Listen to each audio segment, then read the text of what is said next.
to the Support Squad podcast. Thank you so much for having me. I'm excited to spend some time with you. I'm thrilled to have you. I know you're the sales maven, which is so important. When I first started my virtual assistant business, I remember just being kind of shocked by how much sales was actually involved. It wasn't a huge part of my past experience. And I've definitely learned that a lot of new virtual these great skills and realize how much sales is actually involved. So excited that you're here to talk us through some discovery call stuff and all of that. But before we dive into all you have to share, I'd love to know just a little bit about you and your journey in your business and how you got started here in the online space. Okay. Well, my background is I'm a professional sales person, professional, right, by trade. So I worked in the technology space for many years, for 17 years. And while working in that space, I was a traveling like road warrior. I was handling a territory regional sales manager. And while doing that, I started studying Neuro-Linguistic Programming. I don't know if you seem like maybe you're familiar with that. I just had a whole conversation with my husband that I really want to learn more about it because about NLP. Yes, I'm very interested. So that's so cool. So for anybody listening, if you haven't heard the term before, it's essentially the study of communication. So I started studying it thinking it would help me be better at sales, and it did, but it also helped me just be a better communicator, which then improved all the relationships in my life. And so while studying that and being a traveling road warrior, at some point I kind of got burnt out and decided there should be something a little bit more fulfilling out there for me. So I left my corporate job, went to work for my NLP teacher to help her grow her business. And while doing that is the very first time I started hanging out with entrepreneurs. I started going to networking groups and I was meeting all these incredible people that were doing really cool things and making an impact in the world. And a lot of them were struggling to make money. And I found that the reason they were struggling is because they didn't really understand how to have effective sales conversations. And at that point, I'd been selling for so long, it kind of came natural. And I just started helping some of them kind of on the side of just like, hey, let me show you, or let me teach you a little phrase. If you change what you're saying here, and if you say this instead, it'll get easier. It'll be easier for the client, blah, blah, blah. And my business really was born out of that, of somebody in my networking group pulling me aside and being like, why aren't you teaching people this? It works.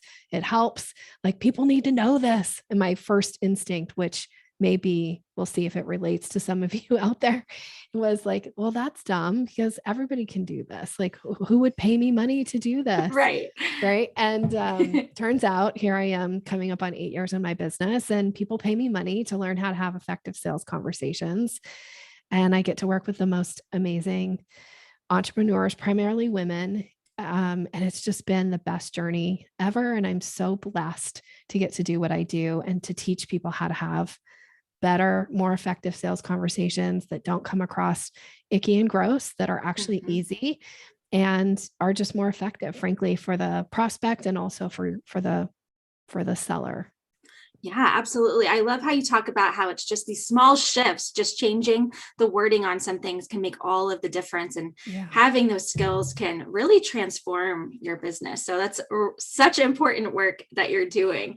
And when it comes to like the virtual assistants in my community, I see one of the big things they struggle with is maybe they've started to meet some new contacts. They've started doing some networking. They're getting more visible on social media and doing all of that. And the one place where I could see that they need a lot of support is how do you shift that into a sales conversation? Like, how do you pick up on cues from other people about, are they ready to start doing business with you? Or is this just another, coffee chat?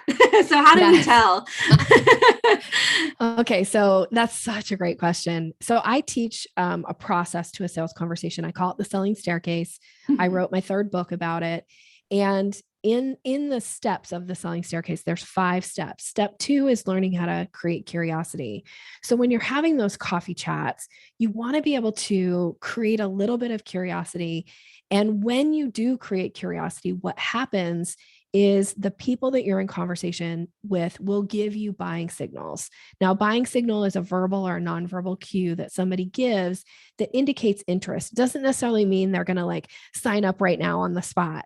but there's some kind of interest there. And when you get a buying signal, your job is to act on it in the moment, in that conversation, not wait, go back to them a week later. Although if you have missed a buying signal, you can go back a week later, but I want you to do it in the moment. So when you start to recognize this person is indicating in some way that, maybe there's something there, or maybe I could use you in some way, or, asking, there's a couple different buying signals. So one of the like most obvious ones, and I can break these down into as much detail as you want, but when somebody starts asking you questions about your business, like, so how do you work with clients? Or, so what is a package for you? Or how does somebody hire you? Is it hourly or is it this? Like, they're starting to ask questions. Those are buying signals. I want in that moment, I want you to go like, ooh, buying signal. Now my job is to act on it. So when you get a signal like that, you got to check it out. Your job then is to answer the question because they've asked you a question. So you answer the question, but then you follow up with what is known as an invitation. So for instance, if somebody says like, so how do people work with you? Then you would answer the question. You would talk about, ways that I work with client is this and this. And then you might say something like, now, is that something you might be interested in knowing more about? Or are you looking for a virtual assistant? You follow up with that question. And then as soon as you issue what I call an invitation, you zip it and you wait and you let the person answer and say, oh no, I was just curious. Or actually, yeah, I am in the market for a virtual assistant.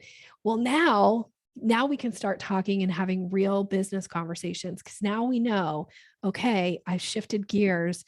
And now you're in what I call the discovery mode of the sales conversation. So look for those buying signals, issue invitations, and then move people to that discovery process. I love that. And some of the things that the questions that came up, I noticed like it's kind of about the mechanics when they start to actually put themselves in this situation where they're thinking about what it would be like to work with you. Are those some of like the main questions you see is where they're asking like, what specifically is it like to work with you? Yeah, sometimes it's they're like future pacing. Like, so if somebody were to hire you, how would that go? Well, they're asking as if they're like asking for a invisible friend, but they're not. They're asking for them in some way. So let's never pretend like they have an invisible friend. They might, but the idea there is to act on that. Now, another example of a buying signal is somebody might say to you like, oh my gosh, I've heard such great things about your work. My friend, just raved about you that worked with you, or, oh my gosh, I heard about you from this networking group, and people just say like, you're amazing to work with. So that's not a question, that's a compliment, right? And that's another potential buying signal. So if somebody is going like, oh my gosh, I heard such great things about you, this and that, I want you to say thank you because you just got a compliment. And that's, our parents teach us like, when you get a compliment, you say thank you. So you're going to say thank you. And then you're going to say, now, is there ever an opportunity where I could be a resource for you? And just asking that question and kind of leaving it out there. Now, that question, the person who you ask it of is going to insert context because I didn't actually insert any context into that question. So they're going to make sense of that question. Now they may say, oh, well, I was wondering if so-and-so, and could you introduce me? That could be the context. Or they might say, actually, I've never hired a virtual assistant before, but I've been thinking about it. And so I'd love to talk more. Well, awesome. Now we're having a real business conversation with a prospect. Yeah, I love that. And I've heard you do this a couple of times, talk about how important it is to listen and respond to what people are saying. So not just like moving forward with a script, but really to like pause and respond and act like a human, which is so important. Yes. Yeah. And the distinction I make about that, because I think one of the biggest misconceptions about sales is that sales is something that you do to people, and that's not it. Sales is actually something you do with people. And with means having conversation. So your job is to not talk at people until they either run away or hire you. Your job is to talk with them. And the way you talk with people is with real conversation, questions, answers, back and forth. That's conversation. And frankly, that's how you move like sales to the place where we do actually exchange dollars for services versus, I think we've all been on the receiving end of somebody who is selling at us, talking at us, and it just feels like they're word vomiting all over us, which is really gross. Yeah, absolutely. Definitely want to avoid that. So moving on to another like important part of the sales conversation with folks. I know one thing you talk about in regards to discovery calls is pre-framing. Can you tell us a little bit about what that is and how to do that? Yes. So pre-framing is what you do at the very beginning of the call. And the objective of a pre-frame is there's a couple reasons. It creates safety in the conversation because believe it or not, you might be nervous about having this conversation with somebody, but they also might be nervous talking to you because they don't know what you know. They're being vulnerable by admitting that they need help, right? So you got to create some safety. So an example of a pre-frame is we're going to establish you as the kind of the leader of that call. And so an example might be, I might say, Sharon, so great to have this time with you today. Thank you so much. We're scheduled to chat for about, 20 minutes. Does that still work for you? So I'm just checking in and I'm showing you respect by asking about your schedule. Because frankly, if you're like, look, girl, I got 10 minutes and that's it. I don't want to be the person who's talking past that 10 minutes and that you're now annoyed with, right? Or if you go, yeah, it also, if you're not sure how long we're going to meet and you're worried that you have an appointment at the half hour, we want to be able to bring that out. So you're not like thinking the whole time, like, oh my gosh, should I say something? Should I not? Are we going to end? Like, I don't want your mind cluttered with that stuff. So I'm going to check about time. And then I'm going to say, now, in order to make this conversation meaningful and productive for you, notice I make it about you. It's not about me. So in order to make this conversation meaningful and productive, is it okay if I start with a couple quick questions? Now, by asking permission to ask question, it also puts you in a position of now you know what's going to happen, right? As the prospect, you have an idea of like, oh, Nikki's going to ask me some questions. Now you might say, actually, I'd rather ask you questions. Okay. But most people are going to say, yeah, sure, go ahead. And then, so that's the pre-frame. So it establishes safety. It also establishes the flow of how the meeting's going to go versus just getting on a call and winging it. Right. And you get 25 minutes in and you're still talking about each other's kids or the weather, but you never actually talk business. And then the person's like, I got to go. And then you're like, oh no, I missed out on an opportunity to actually earn this person's business. Yeah, totally. We can get on those calls sometimes and time just can fly by if we don't have some kind of plan. And we want to make sure we get in all of the questions that we want to get. So like when you think about the things that are most important to ask, what is one of the most important questions that we could ask someone on a discovery call? Well, there's going to be specific questions to your business that are super important, but I'm going to give you a general question that I think everybody can ask, regardless of what it is that you do, is what's important to you in regards to hiring a virtual assistant? Or, for me, I ask this question, like, what's important to you this year in regards to your sales goals? Like, I'm going to ask that what's important to you question. And the reason that you ask that question is because this person may or may not have ever thought of the answer. But yet when they can come up with an answer in that moment, they're essentially giving you a little bit of a roadmap of how to earn their business. Because if you pay attention to what they say, and when you get to the part of the conversation when you're in proposal and you can reference back how you're going to meet that need or how you're going to hit whatever it is that they've talked about that's important to them, it's really like you're speaking their individual language. And it sends the message, I see you, I hear you, I have a solution that is custom for you, that allows the person to go, oh, this is my person. Of course, I'm going to hire you. Right. I love that. What's most important? That is so clear and so powerful because we're, again, bringing that focus back to them. And I think as service providers, it's really, we feel inclined to help people and want to do what's best for them. And so another thing that I see come up with virtual assistants on sales calls a lot of times is they want to start immediately like fixing the problems because they get on a sales call with a potential client and the client's saying, oh, I'm struggling with this and I'm struggling with this. And you want to start giving them solutions right away. Do you recommend that we do that? Start showing our expertise and coaching people through stuff? Or do you recommend that we take a different approach with that? I recommend a different approach. And the reason for that is because for you, you're an expert at what you do, and you know all that you know, right? You've been doing it for years. You have some sense of expertise that this other person doesn't have, because frankly, why would they be talking to you if they can do it themselves? Right. So there's something that you know that they need some help with, but they don't know what you know. So when you start doing these little, like what maybe seems like a little solution, it's like, well, I can show them that this one little thing and it's going to like change their world. And it's just, for me, it's nothing, because I'm able to do all these other things for them too once they hire me. But they don't know all that you know. They just know that one thing that you gave them. And I always explain this as it's kind of like imagining all that you know and all of your resources, all your expertise is like this big, beautiful beach behind you. And it's just filled with grains of sand.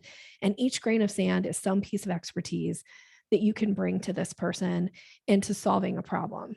And you give them one grain of sand, because you know behind you, there's this gorgeous beach full of resources, but they don't know about the beach. They can't see the beach. They think that piece of sand is the beach, and you give them that. And then they go, well, now I don't need to hire you. Or they think, well, it seems really simple, so I probably shouldn't invest money in this. And not that we're trying to make it seem complicated, but coaching during a discovery call is a huge mistake, because you'll often talk people out of hiring you. And also you put yourself in this position of like, I have to prove myself to you. And that creates an imbalance in relationship. I always say in sales, we want there to be a balance in relationship. One party should never hold more power than the other, because people, frankly, will start to abuse it. And so when you do this, it creates this, like, you're almost in this mode of like, I'm trying to convince you that I'm so good that I'm going to help you. And you should never try to convince in sales. Your job is not to convince. Your job is to ask good questions that lead the person to hiring you, offer a solution that's going to solve their problem, and then give them that way to take that next step with you. You do not need to coach. You don't need to give advice, especially giving away your expertise for free. Because here's the kind of the most unsatisfying part of giving somebody a tip that you know is going to help them. When they don't pay you money for it, they're much less likely to implement it. And because they don't implement it, they don't get results. They don't walk away going like, oh my gosh, Sharon, you blew my mind. You're amazing. They walk away and somebody goes like, so is Sharon somebody I should hire? And they're like, I mean, she's okay. No, we got to let them hire you. Then you're going to blow their mind. Then you're going to do all the things for them that's going to make a difference. And then they're going to become these awesome advocates out in the marketplace and ambassadors for you. Yeah, I love everything that you just said. It's so important that we give people that opportunity to see what we're really experts in it and provide that transformation for them. We can't do it on a discovery call alone, and we shouldn't. So no. I totally agree. So moving into like that final phase of the discovery call, and this is another place where I just see virtual assistants struggle at first, because it can feel really hard to kind of close the sale, seal the deal. So what is like the most important thing we should do at the very end of the call that's going to help us to close the sale and like bring some resolution to the conversation? Well, okay. So there's a little bit to this answer, if that's okay. Of course. Okay. Yes. So you've asked your questions. You already now know, or at least have in your mind, a potential solution for them. So that's the discovery. So you never sell during discovery part of the conversation. You're asking questions. You're like getting to the heart of the matter. Then you're going to issue an invitation to move to step 4 in the process, which is the proposal. So I might say to you, based on everything you've shared, I do see a way that we could work together. Are you interested to hear more about that? They're going to say yes, right? So then, I mean, chances are they're going to say yes. And frankly, if they say no, good, bless and release. Like, have a good day. Yeah. And so if they say yes, now you stand in your place of expertise and you make a recommendation. My recommendation would be that we start with a package of hours, or however it is that you work, or I work on this many hours a week, or however you do your business. So for me, I might say to somebody, my recommendation is that we work together privately. And there's a couple ways we could do that. I have a VIP program and I have a monthly coaching program. Of those two, which would you be more interested in hearing about? So now I'm going to give it back to them and they're going to say, oh, I want to hear about your VIP program, Nikki, right? So then I'm going to lay out the offer. I'm going to say, this is what's included in my VIP program. The price of that is this. Then I'm going to issue another invitation. Is that something you'd like to move forward with? Okay. Now they're going to do a couple things. They're either going to say, yes, awesome, I have a new client. I'm going to then let them know how to pay me right then on the call, because I'm going to secure that payment. So now we're in, they're in, I'm in. They're going to hold my feet to the fire because they paid me money. Their feet are held to the fire because they paid me money. Right. So now they're in. But if they say no, they've declined. Okay. So we got to check, or maybe they ask another question. Okay. We answer the question, then we issue another invitation. But a lot of times what happens is they'll say, I need to think about it, which is true, because sometimes people really do need to think about it. So the most important thing you can do in that situation is, before you end the call, is you schedule your next time to chat. So if you said to me, Nikki, I need to think about it, I would say, great. About how much time do you think you'll need? Let's go ahead and schedule a circle back call now on our calendars.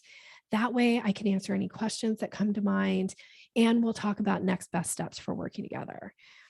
And then we're going to schedule a time on our calendars. I'm going to call you, or we're going to meet on Zoom on that time. And then that is when you're like moving that sale. But if they say, I need to think about it, and you go, great, let me know, you've missed it.